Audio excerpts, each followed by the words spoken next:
Manchester United, the drama soapy. Never, the drama from United is just quality nowadays. So much has happened. When and where do you begin? Where do you begin? I think we've got to start there. We've got to start with Mino Raiola. That's the first thing we got to start with. Media outlets release I'm pretty sure it was a pre-recorded I think it was pre-recorded or an interview that was done beforehand. Basically, Raiola coming out, saying that Paul Pogba wants to move. Wants to move out the club. He's not happy.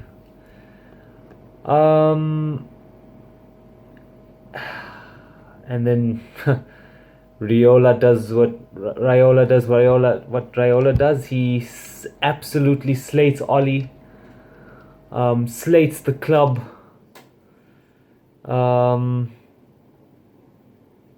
It was. Look, if you want to get into the details, I'd suggest you read it yourself. I might leave the link in the description for that article. But wow, I mean, just before the big game against Leipzig, to hear that,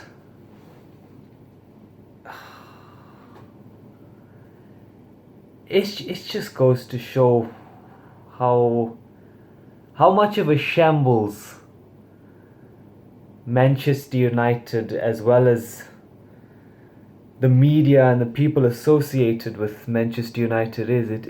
It's really unsettling to hear that. And I know a lot of people will say,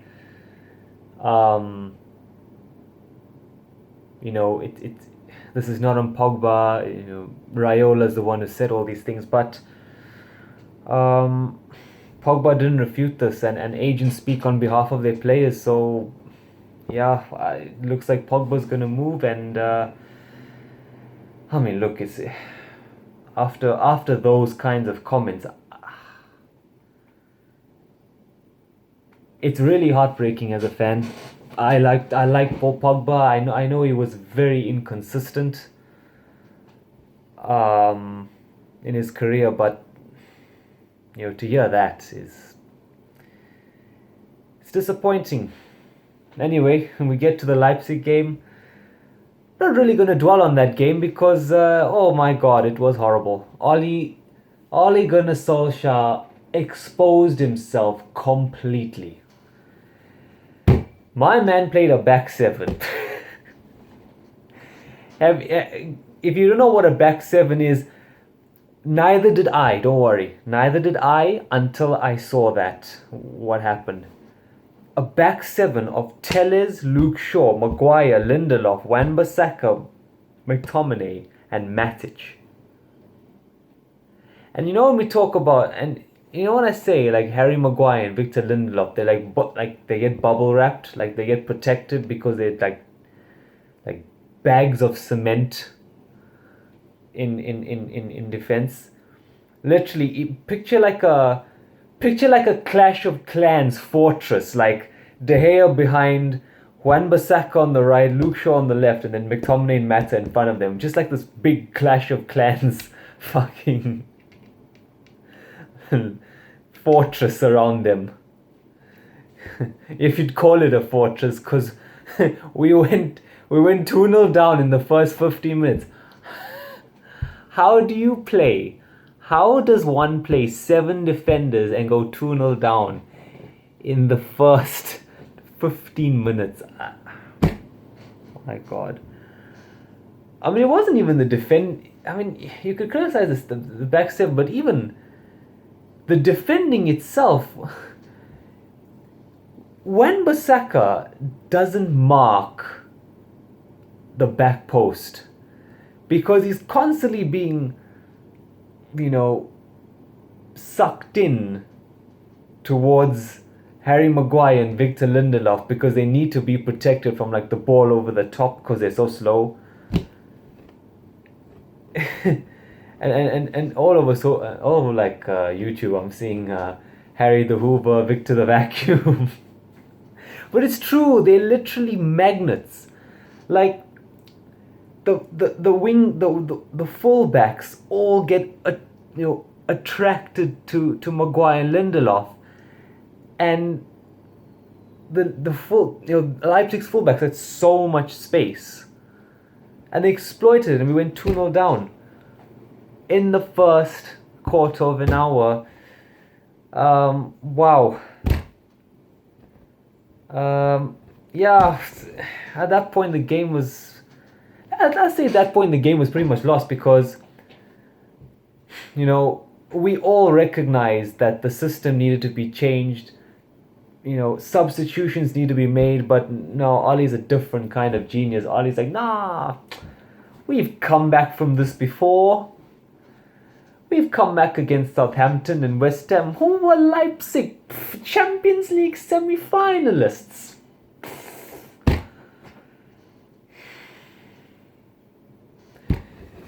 45th minute. Oh, the substitution. Oh, I need a sip of water just to prepare myself. When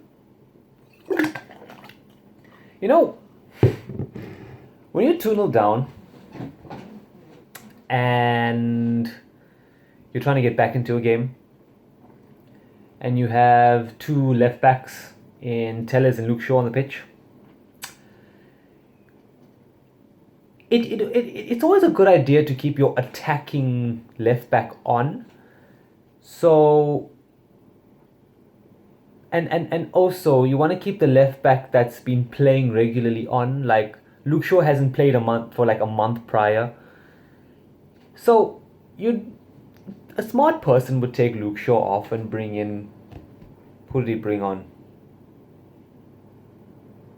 I think he brought on, who did he bring on? It wasn't Martial, it was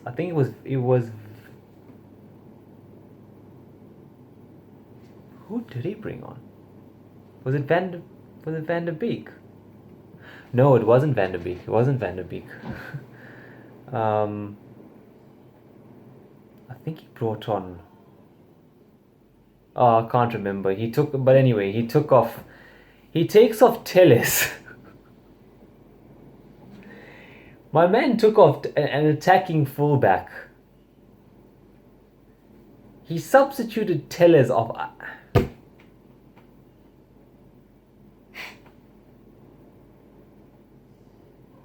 Bruh, like my God, I was just like,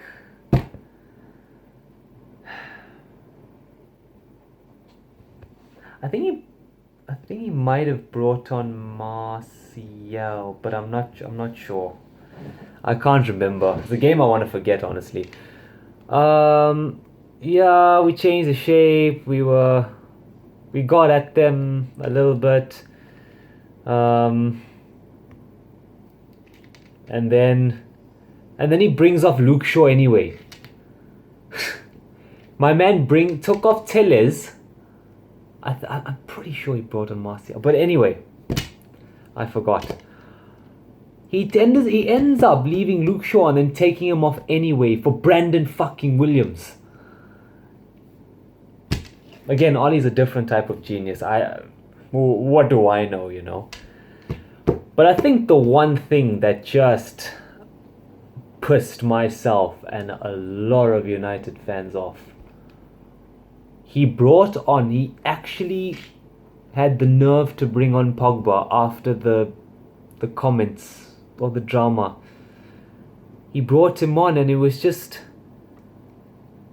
it was almost, bringing him on was basically saying that Pogba is bigger than Manchester United, and oh my god, it was just, I was cringing the whole time. It was just, what are you doing, Ollie? Oh, and get this, Matic is playing far better than McTominay in the game, and Matic gets taken off for some reason. Yeah. Fuck McTominay and fuck Maguire. Anyway, if you don't think Harry Maguire is a crap centre back, that third goal we conceded, my god. Cross comes in, the pass comes in, Harry Maguire runs and then just stops, just stops to watch the ball. Watch just watches as the Leipzig player chips it over De Gea, and it's 3-0 and the game is over. Yeah, Harry Maguire, not a leader. Yeah, I should probably make a separate video on Harry Maguire. But anyway, yeah, after that it was game over. We scored 2 goals after that, and maybe there was a chance of us coming back, but realistically there wasn't. We were lucky to do it against Southampton and West Ham, but not Leipzig, not with their quality. Yeah, we are out of the Champions League, back in the Poundland European competition, that is the Europa League. Yeah, I was depressed that day. It was just bad. But we move on. We have to move on to the next game. Man United and City. 2 hours of my life I'll never get back. My god. I'm pretty sure we've scarred Pep. Like what we saw, like that was PTSD football right there. Like both teams were just scarred for life, bro. Like it was literally City played the same way Chelsea played against us, the same way Arsenal played against us. Keeping it tight at the back, and let's see if we can nick one. Like, so boring. Like, and what pissed me off was that, okay, in that game we basically played a diamond. Pogba started. I don't even want to talk about that. Like, our club is a mess.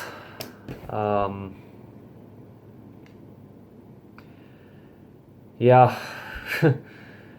It just, yeah, we played the diamond.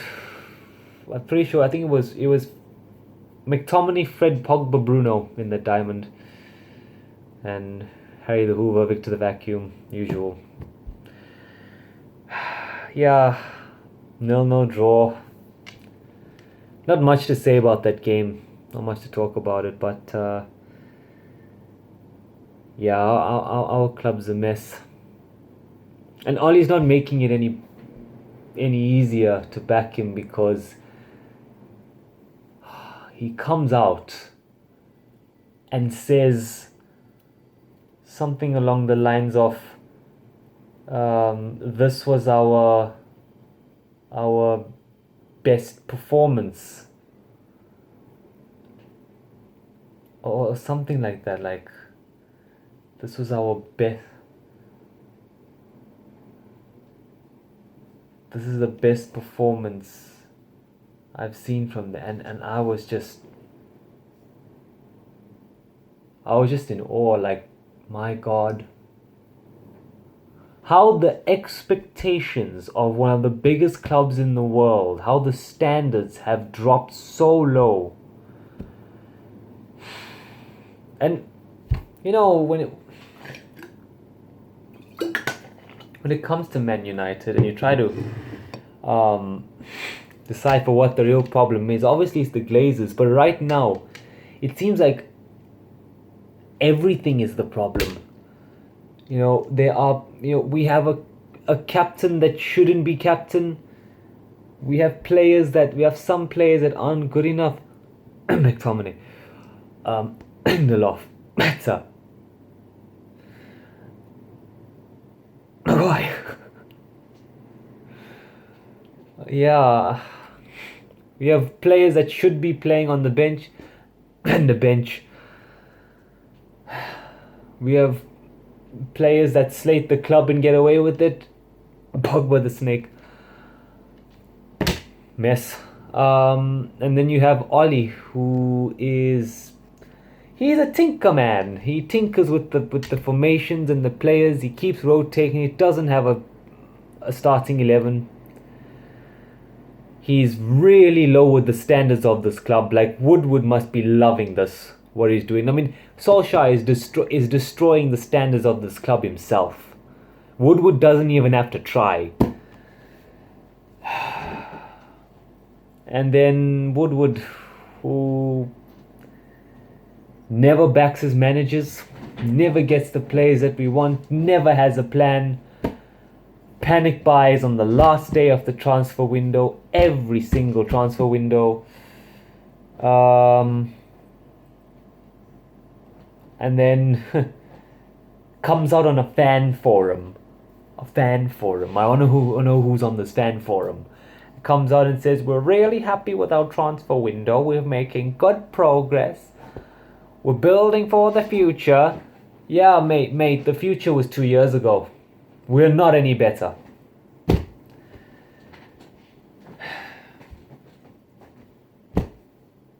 It's just depressed.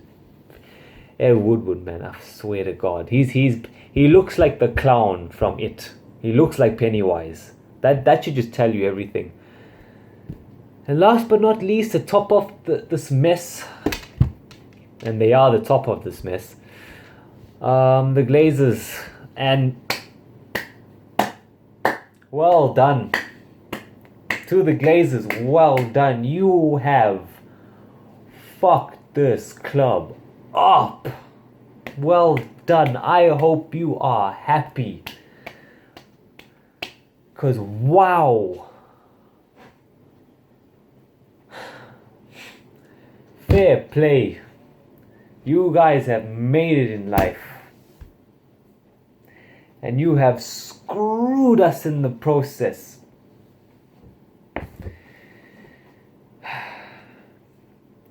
Yeah, and as a fan it's depressing, but yeah, the drama keeps it interesting, so not complaining. So where to from here? Well, we're now at that festive period, so we're playing Premier League midweek and on the weekends. So we play Sheffield midweek and then Leeds. I'm excited for the Leeds game. I think there's going to be fans in the ground after that. To be honest, should fans really be going to... No, fans shouldn't be going to this, especially our stadium. Why are we feeding the Glazers' pockets again with money? But anyway, I can't stop people. Yeah, we are a mess. And I feel like this... I started to say this as well. This is the beginning of the end for Ali. He's not going to survive this job. I don't know how we're in a title race. Because we are in a title race. I don't know how we are in a title race.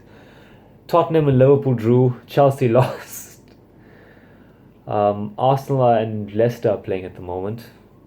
I love laughing at Arsenal. It's so good. They're 15th. Imagine if they lose. Imagine if they lose to Burnley. That would be so funny. But anyway, that's all. Like, subscribe, do all that.